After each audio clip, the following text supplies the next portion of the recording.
And now John 1:17. It starts to get a little confusing here, so we're going to spend a minute talking about this verse today. But let's start reading it together. For the law was given through Moses. Grace and truth came through Jesus Christ. All right, so we had said a couple days ago, the grace and truth was going to come back up. So here it is again. We'll talk through it. We'll look at what John is saying when he wrote this to us. And so first we'll start though at the beginning. It says, for the law was given through Moses. And then there's this little line there. In the ESV, it has a semicolon. So there's like this break. Grace and truth came through Jesus Christ. And now what John is doing is not putting Moses on one end at odds with Jesus on the other and saying the law came through Moses and grace and truth come through Jesus. He's not saying that there's this animosity and this distinction between the two. He's just drawing our attention, and he is going to do some comparison. We should think through the comparison of Jesus and Moses here, but it's not one against the other, that there's this separation of the law from grace and truth, and that there's this weird divide between the two. Now we see that for the law was given through Moses. So Moses is the agent by which the law was transmitted, the law was received by the Israelites. So think back into Exodus when the Israelites are being brought out of captivity. They're being brought through the desert. They're at Mount Sinai, and they've been dealing with their hunger, and they're grumbling against God, grumbling against Moses, grumbling against Aaron, back and forth. And then God brings Moses up onto the mountain and is relaying to him the summation of his law, the 10 words, so the 10 commandments, as he's going through, and they're being written, carved onto stone tablets. So this is God's law, God's good and perfect and holy law, encapsulated in 10 beautiful commandments, 10 commandments. Commandment 1 through 10, no other gods before God, all the way through, don't covet what your neighbor has. This is God's law. This isn't Moses' law.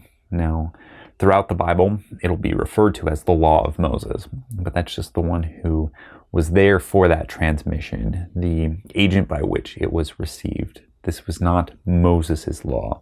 This is God's law, written and recorded for all the Israelites and for all of us. This is his holy and perfect law. And so we see that this was given through Moses. And so it's amazing the law isn't over with. The 10 Commandments are still valid today. They are still something that we love, that we read, that we memorize, and that we follow. This was the law given by God, given as God's law through Moses. And so it's not contrasting with then grace and truth, but we see here then grace and truth came through Jesus. And so this was contrasts that Moses was given this law, that it came through Moses, and that grace and truth came through Jesus. So the law came outside of Moses, and grace and truth came inside Jesus. So this is Jesus being the one giving and the one by which grace and truth are received. Grace and truth came through him. So they came by him and through him. So remember back to the beginning, all things were created through God, through Jesus. He is above everything. Even though he condescended himself to be a man and to live that life, he is still the one giving grace and truth, and then the agent by which we receive that grace and truth. So if there is a conflict and a differentiation here, we see that Moses is just that agent, just the one passing the law through, where Jesus is the one who is giving and the agent. So Jesus is the better Moses. Like one of the songs that we like to sing, that Jesus is the better Moses, Jesus is the better Adam, Jesus is the better Isaac, the better David. All of those individuals were just the types and shadows pointing towards one who was going to come. And so we see that there is a little bit of a distinction here between the law and that grace and truth. So we know that by the law, we are then condemned, because where there is a law, there is then a punishment and a justice for breaking that law. And so we have the law recorded for us in those 10 commandments balanced up against the gospel, where we are saved through faith by grace alone, not by our works, following the law and fulfilling the law. None of us are capable of completely fulfilling the law. We remember that all have sinned and fall short of the glory of God.